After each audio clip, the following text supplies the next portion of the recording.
his life Great back dude. together. Just like and awesome human. Wonderful speech. And interestingly enough, this is how you know it's a wonderful speech.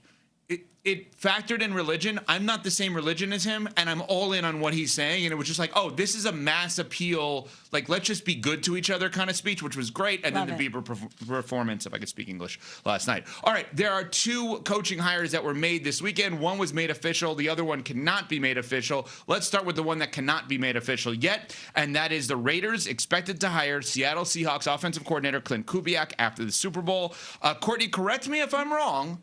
This is a man you covered years ago, and the moment you covered him, you did not cover him in a way that you thought, oh, that guy's going to be a head coach one day. Is that correct? Correct. So he's been with 6 different teams in 6 seasons. So you go all the way back to the Minnesota Vikings in 2021 when he was the offensive coordinator under Mike Zimmer, and then the whole staff gets fired after that year.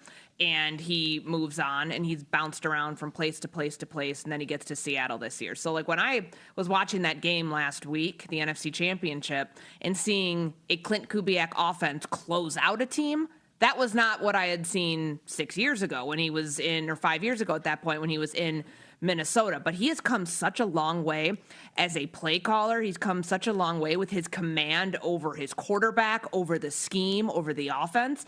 And we know that this system has been around for a long time. His father, Gary Kubiak, I guess cultivated this, invented this Shanahan-Kubiak offense with Mike Shanahan. But to see Clint make it into his own, where it's getting the most out of Sam Darnold on the biggest stage possible heading into Super Bowl 60, I can understand why he was sought after by a lot of different teams this cycle. And, ultimately it comes down to this final weekend between the Raiders and the Cardinals. And, guys, I don't think this was much of a hard decision whatsoever when you factor in the quarterback situation for both teams.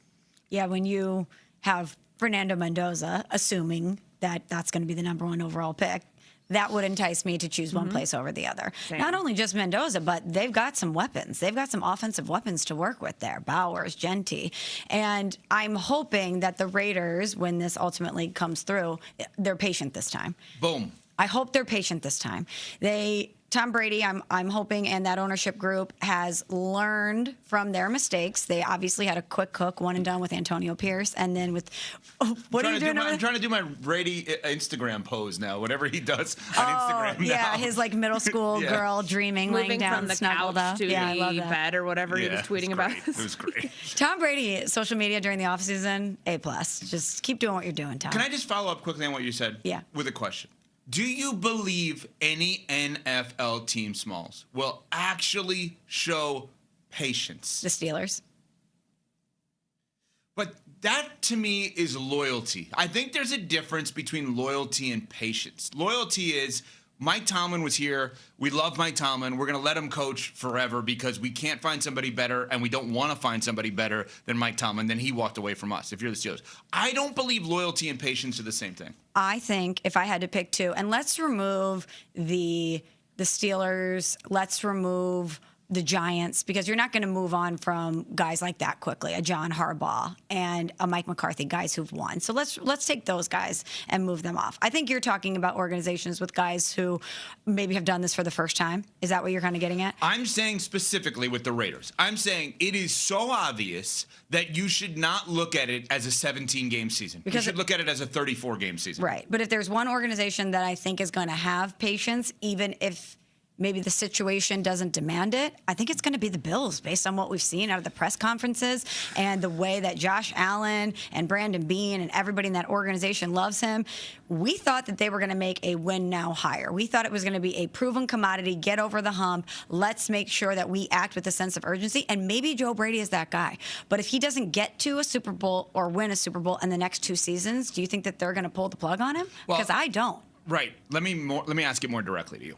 Do you believe the Las Vegas Raiders will do what seemingly is obvious per your assessment and look at Clint Kubiak's hire as a 34 to 51 game sample size, right? That's 34 plus 17, 51 game sample size instead of a 17 game sample size. I think you're giving him 3 years? That's what you're saying? Yeah, I am. Just like Aaron Glenn, 3 years. Like, as long as you don't shoot yourself in the foot, and Aaron Glenn has done a couple things to shoot himself in the foot so far. I think as long as he's working well with Mendoza and or you're seeing that progress, because if it's a disaster, they might look at, and I know it's a different situation because he was inherited there, but if they look at a Caleb Williams situation and they say, well, or Gerard Mayo and Drake May, if it's not working right away, maybe they panic and pull the plug. But I think that they'll give him time, because if it's working with Mendoza and you're seeing growth there, then yeah, be patient.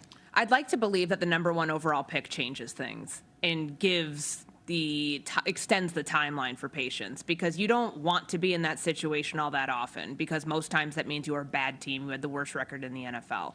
They've done this now for a couple years, flirting with that territory, and now they got it. You don't want to screw up the number 1 pick, your investment. You want the return there, which requires time and patience to develop a quarterback.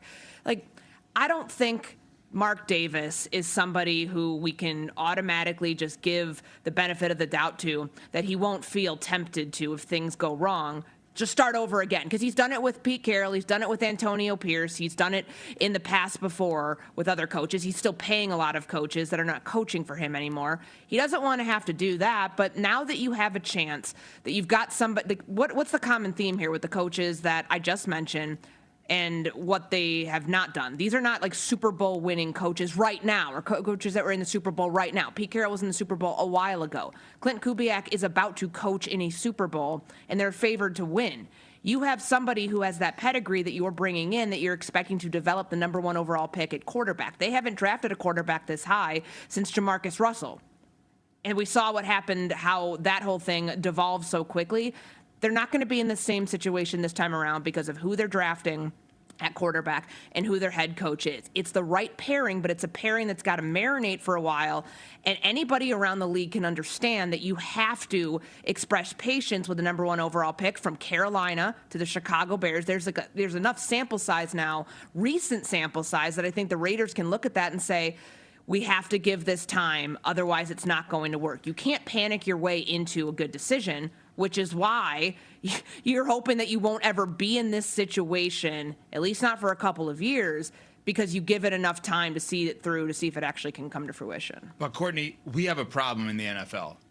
If your reaction to me saying the Raiders should hire Clint Kubiak and his first season is 34 to 51 games and not 17, and your response is 3 years, as if that is something. No, I was just trying to do the math on it. Because, I understand, but that's ridiculous. This is a team that is a blank team right now. They're about to get Mendoza. You're not going to be great in year 1 with Mendoza. You have a chance. See, the Drake May, Caleb Williams, Jaden Daniels has thrown this off in some way, but that doesn't mean you should expect to be that, because these other teams are going to be. I agree. I don't think the worst to first thing is a realistic expectation, even though the 2024 class kind of shattered that idea when And Jaden Nix, Daniels. I should say, put Nix in there too, to be honest. Yeah, well, I mean, you saw him take his team to the playoffs in 2 years, starting with his rookie year. What Jaden Daniels did as a rookie going to the NFC Championship. You've got Drake May playing in a Super Bowl, what Caleb Williams did. That shouldn't be the norm.